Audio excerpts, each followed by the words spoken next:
Friends, आज अपन बात करने जा रहे हैं friction on a bicycle, cycle बोलते हैं इसको, ठीक है। तो जब भी अपन साइकिल चलाते हैं तो साइकिल कैसे चलती है, उस पर फ्रिक्शन कहाँ लगता है, कैसे लगता है, इन सब चीज़ों के बारे में जानते हैं, ठीक है। अब मैं देखो फ्रिक्शन का थोड़ा सा ओवरव्यू दे देता हूँ। फ्रिक्शन होता क्या है? फ्रिक्शन ना इस दुनिया में ना बहुत सही चीज़ है, like one of the best things, और उसका एक ही काम है कि दो सरफेसेस के बीच का जो स्लाइडिंग हो रहा है उसको रोकना है, उसकी टेंडेंसी को कम करना है। इतना सा काम है। जैसे आईपीएल में कुछ टीम्स का कुछ काम होता है, हर साल वो आती है और वही चीज़ करती है और चली जाती है। तो वैसे ही फ्रिक्शन का भी कुछ एक स्पेसिफिक काम ही है कि कोई भी दो सरफेसेस हैं, इन दोनों सरफेसेस के बीच में जो फ्रिक्शन लगेगा ये इनकी म्यूचुअल स्लाइडिंग को रोकेगा। मतलब ये बोलेगा कि भाई मैं इधर जा रहा हूँ, तू भी इधर चल मेरे साथ, समझ रहे? तो फ्रिक्शन का बस इतना सा काम है। और आजकल अपन जितने भी ये देखते हैं कार्स और जो भी देखते हैं, जितने भी bicycle, motor bike, super bikes, trucks, कुछ भी देख रहे हैं, उनको सिर्फ और सिर्फ एक ही चीज़ चला रही है, वो है फ्रिक्शन। फ्रिक्शन ना हो तो कितना भी कुछ भी इंजन ले लो नहीं चलेगा, ठीक है। वो क्यों नहीं चलेगा वो बाद में समझाऊंगा, but friction is the ultimate thing. जो ये ट्रांसपोर्टेशन सिस्टम है बेसिकली लैंड पे, ये फ्रिक्शन के कारण से चल रहा है, ठीक है। अब now let's dive into this topic कि भाई कोई पर्टिकुलर साइकिल है, अगर वो चल रही है तो उससे फ्रिक्शन किधर लग रहा है। इसको कहते हैं रियर व्हील, ये है अपने पास रियर व्हील, इसको कहते हैं फ्रंट व्हील, ठीक है। ओके, अब बात करते हैं फ्रिक्शन कहाँ लगता है, कैसे लगता है। तो सबसे पहले अपन इसके ऊपर फोकस करते हैं, और लास्ट में जरूर एक मिनट इसको स्टार्ट करने के पहले लास्ट में मैं ना एक बहुत ऐसा ब्रह्मास्त्र बताऊंगा फ्रिक्शन की डायरेक्शन को फाइंड करने के लिए। कहीं भी मतलब कुछ भी हो जाए, फ्रिक्शन की डायरेक्शन इस पर्टिकुलर ऑब्जेक्ट पे कहाँ लगेगी, किस डायरेक्शन में लगेगी। डायरेक्शन देखो, फ्रिक्शन आता है ना तो फ्रिक्शन भाई नॉर्मल सा बनता है, बस एक ही चीज दिक्कत करती है, उसकी डायरेक्शन कैसे निकाले। तो लास्ट में मैं एक बहुत अच्छा सा एक ब्रह्मास्त्र, एक तरह से एक शॉर्टकट बताऊंगा जिससे आपको फ्रिक्शन कहीं भी किसी भी सरफेस पे निकाल सकते हो, ठीक है। तो एक काम कर सकते हो, या तो आप पूरा वीडियो देखो, या तो आप लास्ट में जाओ, थोड़ा स्क्रॉल करो और पता कर लो कि मैंने वो कहाँ बोला है। लास्ट में ही बोलूंगा, ठीक है। तो एक शॉर्टकट फॉलो कर सकते हो, और आपको अच्छे से समझना चीजों को तो पूरा वीडियो देख सकते हो। Choice is yours, okay. So अभी रियर व्हील पे आते हैं। मान लो इसको मैं चला रहा हूँ, और मैं चलाता हूँ तो कैसे चलाता हूँ, मैं पेडल पे फोर्स लगाता हूँ, समझ रहे? इसको नीचे किया, इसको ऊपर किया, ऐसे ऐसे चलता है। अब अगर ये चलता है, मान लो आगे की तरफ जा रहा है, तो ये जो चीज है, ये इसको मैं दूसरे मार्कर से रिप्रेजेंट करता हूँ। सो ये चीज आगे जाती है, ठीक है, और ये ऐसे ऐसे घूमेगा। मान लो आप देख रहे हो तो ये क्लॉकवाइज घूमेगा, ऐसा कुछ। अगर ये क्लॉकवाइज घूम रहा है तो ये छोटी सी जो लगी रहती है, ये भी ऐसे ही घूमेगी, और इसके कारण से पूरी की पूरी जो व्हील है, रियर व्हील है, ये ऐसे घूमेगी, ठीक है। अब देखो ये ऐसे घूम रही है, ओके, ये ऐसे घूम रही है। तो ये अब देखो इसको कोई ना कोई पॉइंट तो घुमा रहा है, ठीक है। अब बात करते हैं, अब जो ये वाला पॉइंट है, इसकी टेंडेंसी क्या है कि पीछे आने की। मतलब ये पॉइंट जो हो रहा है ये पीछे आना चाहता है, तो फ्रिक्शन क्या बोलेगा, इस पूरे सिस्टम को बोलेगा नहीं भाई तू रुक, स्लाइड मत कर, मैं थोड़ा आगे लगता हूँ, ठीक है। फ्रिक्शन रियर व्हील पे आगे की डायरेक्शन में लगेगा ऑल द केसेस में, सारे केसेस में, चाहे एक्सेलरेट कर रही हो चाहे रिटार्ड कर रही हो। अब देखो आगे वाली फ्रंट व्हील पे आते हैं। देखो अभी ये थोड़ा सा तुमको कम समझ आया होगा कि आगे फ्रिक्शन क्यों लगा। पहले फ्रंट व्हील पे आते हैं। तो अगर ये क्लॉकवाइज घूम रही है और आगे जा रही साइकिल, तो ये भी क्लॉकवाइज घूमेगी, क्योंकि साइकिल में बैक गियर नहीं होता है, सामान के साथ, तो ये आगे घूम रही है। अब देखो इस व्हील को देखो, इस व्हील पे जो भी फोर्स लग रहा है वो इसके इस पॉइंट से क्रॉस कर रहा है, मतलब इस पॉइंट से। तो मतलब कोई फोर्स दिख रहा है जो इस व्हील पे एक पर्टिकुलर टॉर्क क्रिएट कर सकता है। सिर्फ एक ही चीज है, वो है फ्रिक्शन। ये फ्रिक्शन बेटा F2 बोल देता है। फ्रिक्शन ही है जो इस पूरी व्हील को इस डायरेक्शन में घुमा सकता है। मतलब ये टॉर्क लगाएगा तो ये चीज ऐसे घूमेगी, आप मानते हो इस बात को ये? तो मतलब F2 जो फ्रिक्शन फ्रंट व्हील पे लगेगा, इसको मैं F1 बोल देता हूँ, वो लगेगा पीछे की तरफ। और इस पे पीछे की तरफ क्यों नहीं लग रहा? क्योंकि इसको अपन एक मैकेनिज्म होता है, एक इंजीनियरिंग मैकेनिज्म होता है, उसके थ्रू अपन खुद ताकत लगा के इसको घुमा रहे हैं। बट यहाँ पे क्या है, यहाँ पे कोई मतलब पूरी साइकिल नहीं बनाई मैंने ऑब्वियसली, ठीक है, नहीं आती मुझे तो बड़ी। तो यहाँ पे सिर्फ फ्रिक्शन है जो इसको ऐसे घुमा सकता है। यहाँ पे अपन खुद पैडल मार के इसको घुमा रहे हैं, और फ्रिक्शन इस डायरेक्शन में लगेगा, क्योंकि इस पॉइंट की टेंडेंसी है स्लिप होने की पीछे, तो फ्रिक्शन बोलेगा बेटा तू स्लिप मत हो, इसलिए वो आगे की तरफ लगेगा। अब पहला आ जाता है कि अगर मान लो एक्सीलरेट कर रहा है, एक्सीलरेशन, चलो ठीक है, अगर वो जो इसका एक्सीलरेशन है वो मतलब एक्सीलरेट कर रहा है, पॉजिटिव है, ठीक है, उस केस में क्या होगा, देखो इस पूरे टॉर्क को भूल जाओ। देखो एक्सीलरेशन तभी करता है जब किसी भी पर्टिकुलर चीज पे नेट फोर्स उसी डायरेक्शन में लगता है, उसी तरफ एक्सीलरेट करेगा। अब एक्सीलरेट कर रहा है मतलब इस डायरेक्शन में तेजी से जा रहा है, ठीक है, मतलब पहले सेकंड में मान लो पहले सेकंड स्पीड 3 मीटर पर सेकंड थी, तो दूसरे सेकंड में 5 मीटर पर सेकंड होगी, ठीक है, एक्सीलरेट कर रहा है, स्पीड बढ़ रही है हर टाइम फ्रेम में। इसका मतलब क्या है, F1 ज्यादा होना चाहिए, F2 ज्यादा होना चाहिए। इसका सीधा सा मतलब है कि इस पे नेट फोर्स साइकिल पे आगे की तरफ लग रहा है, और नेट फोर्स सिर्फ फ्रिक्शन लगा सकता है, इसीलिए मैंने बोला अब ये भी भूल जाओ, ये भी कोई फोर्स नहीं लगा सकता, ठीक है, ये जो मैकेनिज्म था, ये चेन वाला मैकेनिज्म, ये भी कोई फोर्स नहीं लगा, तो F1 must be greater than F2 अगर एक्सीलरेशन कर रहा है तो। सेकंड क्या है कि अगर एक्सीलरेशन नहीं कर रहा है, मतलब स्पीड कम हो रही है, इसका मतलब क्या है कि नेट फोर्स इसके ऊपर क्या पीछे लगना चाहिए। इस केस में क्या होगा, F2 must be greater than F1।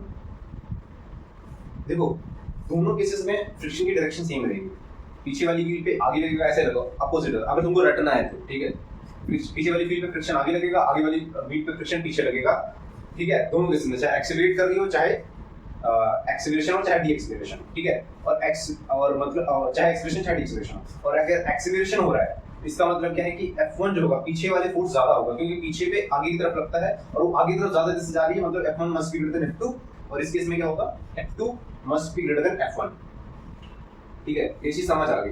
मुझे लग रहा है कि आपको जो डाउट हो रहा होगा वो मेरे हिसाब से F1 की डायरेक्शन पे हो रहा होगा, वो मैं आपको किस तरह से समझाऊंगा। देखो क्योंकि देखो इसका कोई नहीं है, इसका सिर्फ फ्रिक्शन है, इसके ऊपर अपन ने क्या कर दिया है, ड्राइविंग मैकेनिज्म लगा दिया है, चेन वाला मैकेनिज्म, तो इसको ड्राइव करने के लिए अपन खुद एनर्जी लगाते हैं, तो अपनी जो एनर्जी जाती है ना वो आगे वाली व्हील पे नहीं जाती, वो पीछे वाली व्हील पे जाती है, समझ रहे हो।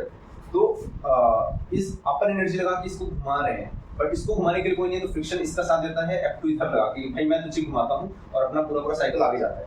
बट गिवन दैट कि ये जो चीज है ये स्लाइड करना चाहती है इस डायरेक्शन में, इस तरह से फ्रिक्शन इधर लगेगा, और इधर तो सिर्फ फ्रिक्शन ही है जो इसको घुमा सकता है, तो फ्रिक्शन की डायरेक्शन इधर बड़े आसानी से आप F2 बोल सकते हो, ठीक है, ओके। चलो, और इस पूरे मैकेनिज्म में आपने मान रखा है कि आप पैडल को घुमा रहे हो, ठीक है, कंटिन्यूअसली, ठीक है भाई, ये चीज हो गई, ठीक है। अब इसको एक बार देख लो, क्वेश्चंस आ जाते हैं कभी-कभी इस चीज पे, ठीक है, तो एक बार देख सकते हो, ठीक है, नोट डाउन कर लो, मैं इसको हटा रहा हूँ। अब देखो एक अच्छा सा वो बताता हूँ, एक स्टेटमेंट बोलूंगा, वो ध्यान से सुन लेना, उसके बाद फ्रिक्शन में कभी दिक्कत आएगी ही नहीं, ठीक है। स्टेटमेंट ऐसा है कि देखो जो फ्रिक्शन फोर्स होता है इसकी नीयत ही एक ही चीज की, मतलब इसका काम ये है कि स्लाइडिंग को रोकना। तो कभी भी तुमको मान लो ये सरफेस ये ऐसे रखा है, इसके ऊपर एक बॉक्स है और इसके ऊपर एक बॉक्स है, ठीक है, और इस पे मैं फोर्स लगा रहा हूँ F, ठीक है, अज्यूम करो, ठीक है, ओके। अब देखो सबसे पहले देखो, अब इन दोनों के ऊपर अपन फ्रिक्शन बताना है। फ्रिक्शन देखो कितने सरफेसेस कांटेक्ट में है, एक सरफेस यहाँ कांटेक्ट में, एक सरफेस यहाँ कांटेक्ट में है, बस, ठीक है। तो वो देखना है कि जो सरफेस कांटेक्ट है इसका वाला जो सरफेस है, जो ये वाला पार्ट है, और इसका वाला सरफेस जो ये वाला पार्ट है, इन पे फ्रिक्शन किस डायरेक्शन में लगेगा। अगर मैं फोर्स F लगा रहा हूँ, अज्यूम करो कि फ्रिक्शन नहीं होता, एकदम फ्रिक्शनलेस सरफेस होता, फ्रिक्शनलेस, तो ये जो चीज है ये कहाँ जाती, किस डायरेक्शन जाती है, ऑब्वियसली आगे जाती। अगर आगे जाती, अब देखो आगे जाती बट अभी फ्रिक्शन है, तो फ्रिक्शन क्या बोलेगा, बेटा रुकने को बोलेगा। इसको रोकने के लिए बोलेगा तो इसको मैं बाहर निकालता हूँ, इसको मैं इधर लाता हूँ, ठीक है, चलो ऊपर ला, ठीक है। ये जो चीज है अगर फ्रिक्शन नहीं होता तो ये आगे की तरफ F के कारण से जाती, बट अभी फ्रिक्शन है और चाहे ये मूव कर रही हो चाहे नहीं मूव कर रही हो, तो फ्रिक्शन क्या बोलेगा, इसको रोकने के लिए बोलेगा। तो इसके ऊपर फ्रिक्शन इधर लगेगा F1, इस सरफेस पे, ये जो सरफेस है जो ऊपर वाले ब्लॉक का नीचे वाला सरफेस है उस पे F1 लगेगा। अब गिवन दैट अभी फ्रिक्शन लगा कौन रहा है, ये वाला ब्लॉक लगा है, तो आप सीधा अज्यूम करो Newton's third law of motion. अगर मैं किसी चीज पे इस डायरेक्शन में फोर्स लगा रहा हूं, अगर मैं तो इक्वल एंड अपोजिट चीज आएगी। तो अगर ये ब्लॉक इसके ऊपर F1 फोर्स लगा रहा है, इसका मतलब इस वाले ब्लॉक पे, अगर मैं इस वाले ब्लॉक पे आता हूं जो ऐसे रखा हुआ है अर्थ पे, इस वाले ब्लॉक पे ये वाला ब्लॉक इस डायरेक्शन में फ्रिक्शन फोर्स F1 लगाएगा, ठीक है, समझ रहे हो। अब देखो, अब तुम इसको भूल जाओ, अब देखो, अब इस वाले सरफेस पे आते हैं, अब तुम भूल जाओ फिर से कि फ्रिक्शन है, फ्रिक्शन नहीं है। अगर फ्रिक्शन नहीं होता तो ये वाला ब्लॉक किस साइड से मूव करता, अगर यहाँ पे, जहां पे तुमको पूरी यूनिवर्स से फ्रिक्शन गायब करने की जरूरत नहीं है, जिस सरफेस को कंसीडर कर रहे हो तुम, सिर्फ उसी सरफेस पे फ्रिक्शन गायब कर दो, हटा दो, और देखो कि वो किधर जाता, और जिधर जाता उसको रोकने के लिए फ्रिक्शन उसके अपोजिट लगेगा, खत्म बात। अब देखो, यहाँ से फ्रिक्शन गायब कर दो, फ्रिक्शन गायब किया, ठीक है भाई। अब जैसे फ्रिक्शन गायब किया तो ये F1 की तरफ से आगे जाएगा, तो क्या बोलेगा नीचे वाला फ्रिक्शन, ये जो सरफेस पे जो अर्थ लगा रही है इसके ऊपर फ्रिक्शन फोर्स, वो बोलेगा कि बेटा रुक, ठीक है, ये आएगा कि बेटा रुक, तो F2 लगेगा, ठीक है।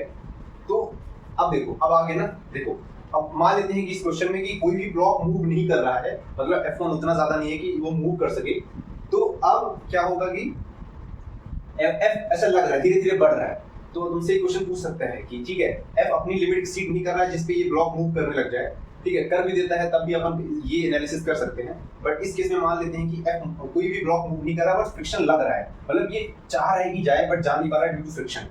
तो बताओ कि हर एक सरफेस पे फ्रिक्शन कहाँ लगेगा। तो अपने पास 4 सरफेस थे टोटल, 1 2 3 और ये अर्थ वाला सरफेस जो अर्थ है, ठीक है, 4, और अर्थ पे फ्रिक्शन आगे लगेगा, Newton third law of motion. तो मैंने 2 कंसेप्ट का यूज किया, ठीक है, Newton third law of motion, और दूसरा जो आपने ब्रह्मास्त्र यूज किया है, ब्रह्मास्त्र यूज किया है कि जिस सरफेस के बीच में फ्रिक्शन देखना है वहां से फ्रिक्शन को गायब कर दो भाई, ठीक है, और जिधर वो जाना चाहेगा फ्रिक्शन उसको रोकना चाहेगा, खत्म बात, ठीक है। So that's it for this video. एक क्वेश्चन दे देता हूं, इसको सॉल्व कर लेना, ठीक है। ये क्वेश्चन एक दो बार आया एग्जाम में, मतलब इतना ऐसा कुछ है नहीं, but try to solve it. और हमेशा देखा करो कि जैसे मैंने वो जो फ्रंट व्हील को बोला था, तो मैंने सबसे पहले कहाँ स्टार्ट किया, मैंने यहाँ से स्टार्ट किया कि इसके ऊपर जो भी नेट फोर्स लग रहा है, ऊपर जो अपने हैंडल से मतलब फोर्स ट्रांसमिट हो रहा है, ये इसके सेंटर से जा रहा है। अब सेंटर के थ्रू जा रहा है तो टॉर्क क्रिएट ही नहीं कर सकता, मतलब अगर इस ये को घूमना है, कुछ ना कुछ फोर्स होना चाहिए जो टॉर्क क्रिएट करे, और सिर्फ एक ही फोर्स है, वो है फ्रिक्शन, इसलिए फ्रिक्शन इसको इधर घुमाएगा। तो हमेशा देखो कि सेंटर के पास जाओ, पहले देख लो कि सेंटर के थ्रू कुछ क्रॉस कर रहा है क्या, तो मतलब वो पॉइंट क्रिएट करो, वो पॉइंट ढूंढो जहां पे मैक्सिमम फोर्स आ रही है, ताकि तुमको उन फोर्सेस का टॉर्क लेना ना पड़े, ठीक है। और भी एक क्वेश्चन देता हूं, ये वाला कांसेप्ट यूज करना, ठीक है। एक क्वेश्चन है कि मान लेते हैं कि एक ऐसा इनफिनिट सा क्या है, एक like this is a blank, ठीक है, इनफिनिट सा, यहाँ पे मैंने एक ड्रम है, ठीक है, एक ड्रम, एक व्हील भी दे सकते हो, ड्रम मान लेते हैं। अब इसको मैंने ऐसे करके ऐसे फेंक दिया, ठीक है। अब कुछ देर तक वो हो सकता है स्लाइड करे, और कुछ देर मतलब मान लेते हैं इसके बाद वो क्या कर रहा है कि ये रोल कर रहा है, ठीक है। तो ऐसे फेंका तो ऐसे रोल करते हुए जाएगा, यहाँ तक जाएगा कुछ, ठीक है, t = 0 पे, और t = मान लेते हैं लेट्स से t1, यहाँ तक जाएगा, और फिर ये क्या करेगा, फिर इधर घूमने लग जाएगा, पहले इधर घूम रहा था फिर इधर घूमने लग जाएगा और इधर आने लग जाएगा। तो इस पूरे t = 0 से लेके t = t1 तक, और फिर t = t2 पे यहाँ आ जाएगा, मतलब वापस आएगा, ठीक है, ऐसा मतलब यहाँ से वापस आ रहा है। तो इसको मैं बोल देता हूँ t = t2, ठीक है। तो मान लेते हैं t = 0, और ये 5 सेकंड पे और ये 10 सेकंड, 5 सेकंड पे, और ये मान लेते हैं 6-7 सेकंड पे, ठीक है। अब ये ऐसे घूम रहा है तो ऐसे से घूमता घूमता हुआ आएगा, ठीक है।